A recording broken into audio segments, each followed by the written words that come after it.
My grandparents give each grandkid enough to buy a house when we graduate from college. We have to get through college on our own. My older brother made it through with some debt, so he paid that off and still had enough for a 50% down payment and money in the bank for emergencies. I was lucky enough to qualify for a scholarship and a bursary through my father's employer. When I graduated, I bought a small house near public transportation to take the train to work. A few years later, I met and married my husband. He met my cousin Yvonne at my wedding. She's beautiful. I know I'm not ugly, but she's gorgeous. They started an affair about 3 months after the wedding. I found out because they're both stupid. I was hurt, but more than that, I was furious. I wanted to kick him out immediately and divorce him. Instead, I waited almost 6 more months. A month before she graduated from university, I went to my grandparents and broke down. I told them that I just found out about the cheating and that I was shattered, that my own family would do that to me. I stayed with them for a couple of weeks. My husband tried to get to me, but I wouldn't talk to him. My grandmother helped me get a lawyer for the divorce during this time. My cousin has basically been shunned by the family now. My house was a premarital asset and was covered in our prenup. I gave my ex 1 month to move out. My grandparents are old school about marriage and family. They are beyond angry. They said they couldn't fix what she did, but they could clarify their displeasure. They gave me her money. She took out student loans because she knew she could repay them. She also chose a degree that was not exactly in the STEM areas, so she will not be making a great salary when she graduates. My ex is begging me to let him stay because he loves me. I said that he wouldn't sleep with other women if he loved me. I know he doesn't. He just did the math and found out how messed up he is.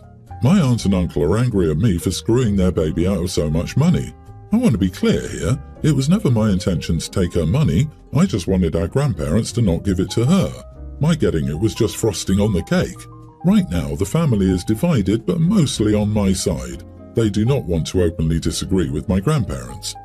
Everything is over and done with. The divorce will take longer, but my money is in my retirement account. My ex is out of my house, and my cousin can go screw herself. I feel guilty about not confronting them immediately and bringing my grandparents into it. My ex asked me how I knew. I told the idiot his texts were all showing up on our tablet before he deleted them. I had screenshots of everything. So I guess I'm asking if I went too far in this situation. Am I the idiot for using my husband's affair with my cousin against them? Not the idiot. Your cousin did this to herself. Your aunt and uncle can pay for her. You didn't ask your grandparents to do what they did. They have every right to spend and give their money however they choose. Your cousin tried to play you but got played herself. You dodged a bullet by ending this when you did. Your ex is dumb. It's also sad your aunt and uncle care more about money than they care about their child's actions. The cousin didn't accidentally fall into your husband's bed. Both of them are acting like idiots. Both have to face the consequences of their actions. Indeed, like many normal people, I have been with my partner for a long time and met many of her gorgeous cousins and workmates. They never thought, yo, gotta have intimacy, because what the heck? Opie's ex met her beautiful cousin at his own wedding and had to ruin their lives? Sad. And dear cousin, did she have to take him because I am gorgeous? Sad, sad. Yeah, they both did. However, if I got off on sleeping with married men, I would try to at least not sleep with my cousin's husband, especially if I hadn't been given my inheritance by my old school grandparents. So she definitely lost out more, but oh well. Anyway, good for you, OP. This is how you get revenge properly. Well done. Hilarious how even if someone disagrees with your grandparents, they can't say a word, or they get nada. Your aunt and uncle are angry because their baby got screwed over. Their baby is a whore and they're idiots. They should have apologized and punished their daughter appropriately themselves, but they probably never did before too, resulting in her rotten behavior. This was all a few weeks ago. I have a friend, I'll call her Lindsay. I use the term friend loosely at this point as I no longer consider her a friend. We're both in our early 30s. I've known her for a decade, though we've become considerably less close over the last few years. When I was trying to get pregnant, Lindsay told me she couldn't picture me as a mother and that not everyone needs to be a parent. It's okay if I don't want to be. When I was pregnant, after years of trying, Lindsay texted me late one night, I think she was intoxicated, saying she'd done way more with kids than I have, she would be a way better mother than me, and I have options. She was implying adoption. Lindsay has no children, but she babysat or worked as a nanny almost a decade ago. Based on those comments, I decided not to invite her to my baby shower. My son was born a few months ago. He was named after a family member who tragically passed. His name is not super common, but it's a very normal name. It's in the top 200 names in the US, maybe even the top 300. A few weeks ago, I texted a photo of my child to a group chat Lindsay was in. My friend jokingly calls him a long name, like if his name was James, my friend would call him James and the Giant Peach. His name isn't James, but you get the point. Lindsay said, "That's awful." I said, "What?" She said, "Your child's name is cringy as heck and he'll get made fun of as a kid and teenager." I snapped and said, "When you have kids, you can do whatever you want with them and name them whatever you want, but you do not have kids. Let me do what I want with mine." She never replied. Lindsay reached out to me on the side and told me she recently found out she may never be able to have kids. She said my comment was cruel. I'm sorry to hear that, but it doesn't make her comments about my child okay. She hasn't spoken to me since. Am I the idiot? Edit, to be clear, my son was already born when she commented about his name. Not the idiot. Your friend Lindsay was cruel and petty and perhaps jealous because she'd been trying to get pregnant before and couldn't, so she took her disappointment out on you. Anyone who claims the kinds of things you said she was saying isn't really a friend to begin with, in my opinion. I'd move on from her as a person in my life. But why are you worried about this rude woman? She didn't care about you when she made all those nasty comments. Why care? Why even be friends with someone like her? Really? Enjoy your little guy and put her at a distance. Sure, it's sad that Lindsay can't have children. Still, this personal tragedy does not give her the right to talk about other people's motherhood and babies in a derogatory manner. Do I understand why she's lashing out? Yes. Do you have the right to call her out on this? Also, yes.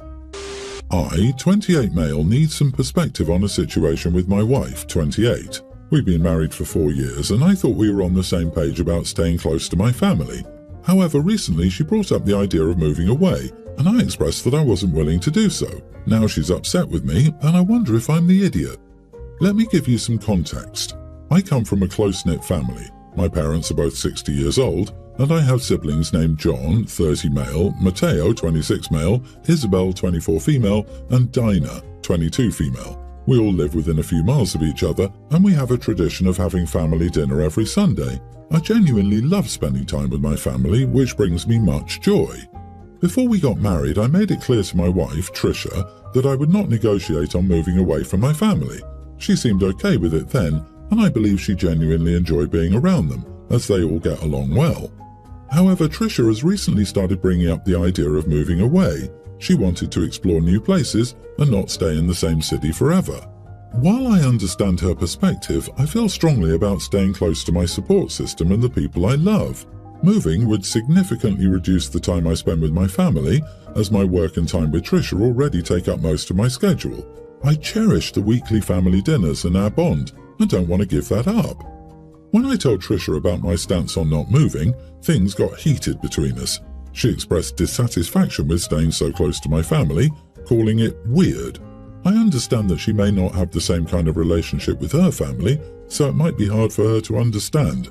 However, I firmly believe that my family is an integral part of my life and I don't want to compromise. In the heat of the argument, I told Trisha that if she wanted to move, she was welcome to do so, but I would not be joining her. I didn't mean it as an ultimatum, but rather as an acknowledgement that we have different desires regarding our living situation. Since then, she's been angry with me, accusing me of prioritizing my family over her, and she hasn't spoken to me. So, am I the idiot for refusing to move away from my parents and telling my wife she's welcome to go if she wants to? I genuinely don't want to hurt her or make her feel unimportant, but I also don't want to give up the closeness I share with my family. I've met a shocking number of people who have the mindset of, why would I ever put someone else above my family? My brain can just genuinely not compute that mindset. Sorry, but you are the idiot. I think you need to have a weekend here and there where you don't see your family and focus on your marriage. She's telling you she doesn't feel important to you. Listen to her if you don't want to lose her.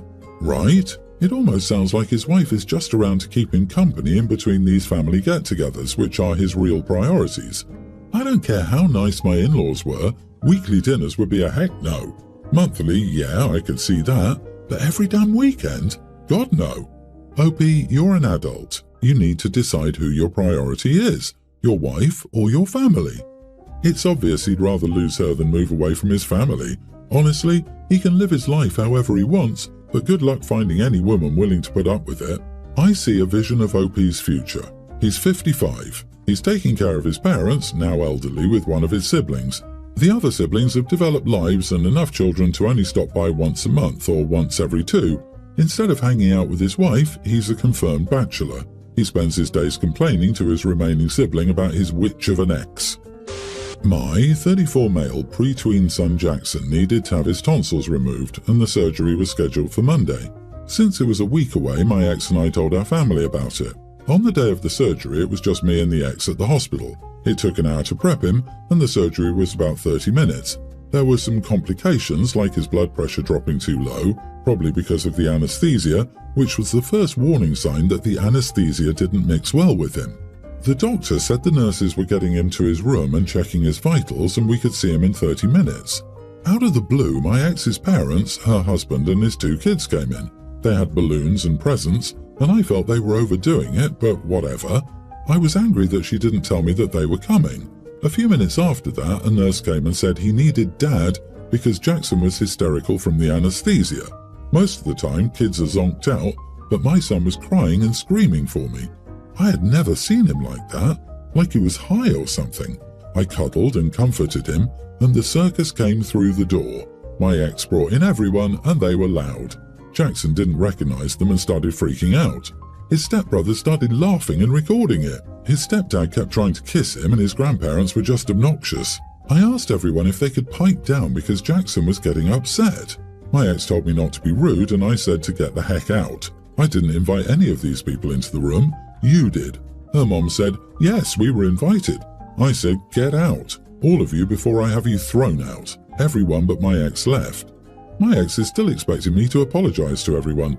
I'm open to a conversation, but I do not intend to apologize if they can't acknowledge my experience. I was totally rude and so were they. I'm also angry that my ex invited everyone without even telling me. This isn't some school play.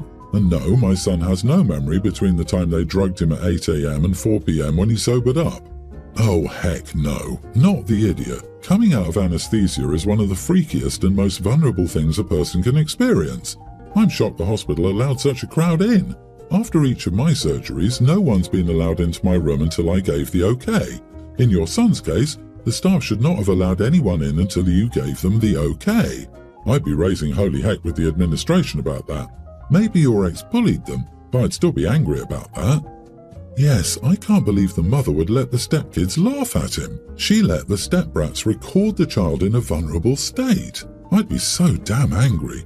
And they're probably thinking about posting this on TikTok. If you raise your kids like this, you are an idiot. I start doubting he's safe with them. She clearly cares more about her new family. That's a level where I'd be asking for full custody. No wonder kiddo wanted Dad when he was scared.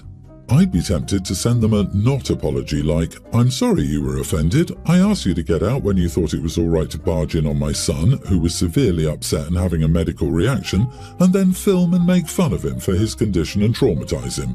Jesus, I can see why she's your ex. My son Robbie, 25, got married to my amazing daughter-in-law Ella, 25 female, last year. They met and started dating in college, and Robbie brought Ella home that first Christmas they were together. She became part of the family immediately. She told me on several occasions pre-wedding that her family were not the greatest people and that she had a very difficult relationship with them. Ella's parents were incredibly hard on her. My son even mentioned being shocked at how they spoke to Ella sometimes. They also put themselves before Ella. I saw their treatment of her firsthand at the wedding. It was disgusting. Something Ella truly loves is chocolate fudge cake. She never got to have it while her parents were present because neither of them likes chocolate. They wouldn't even allow her a chocolate cake for her birthday. It was always their favorite red velvet cake, decorated like it belonged to a grown-up, not a child. Even after Ella flew the nest, she felt pressured to conform and get a red velvet cake for her birthday. Robbie encouraged her to get the cake she wanted, but she would always tell him it wasn't worth the fight. I've always loved baking, and baking for my family is something very near and dear to me.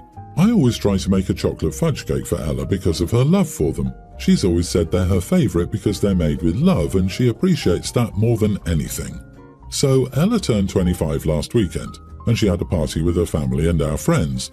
Robbie was upset on her behalf that Ella was being pressured into the red velvet cake again by her parents, so I stepped in and asked Ella if she'd be okay with me making her cake, and if so, I told her I'd be making her cake, the chocolate fudge cake that she loves so much. She wasn't sure at first, but then she told me she'd love that. I told her that she could blame me 100% if her parents complained. I also added that she deserves better than being treated that way. I made her the chocolate fudge cake. Ella was so happy. Her parents were not. I immediately intervened when I saw they were about to scold Ella for her cake. I told them I'd made it and wanted to make Ella's favourite. They asked me who I thought I was and told me their daughter always had red velvet birthday cakes, which was how it was supposed to be. They huffed and puffed like children for the rest of the party, and then I got a few text messages from them with complaints about my actions. Ella also didn't escape their anger. She told me it wasn't my fault, but she admitted she had difficulty dealing with the fallout. Robbie encouraged Ella to start some therapy to learn how to navigate things with her parents better, so she's hunting for one as I type this. Her parents have not let up, and they're being unreasonable. They're also still furious with me. Their anger at Ella is where my guilt comes in, and I have to ask, am I the idiot? She told me it was not my fault, but she admitted she had difficulty dealing with the fallout. Fallout over cake? How petty and immature are Ella's parents?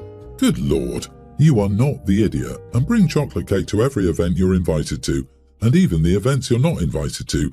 Have chocolate cake delivered to their Airbnb when they travel on vacation. Bring on the chocolate fudge blitz. Constantly escalate over crap this petty.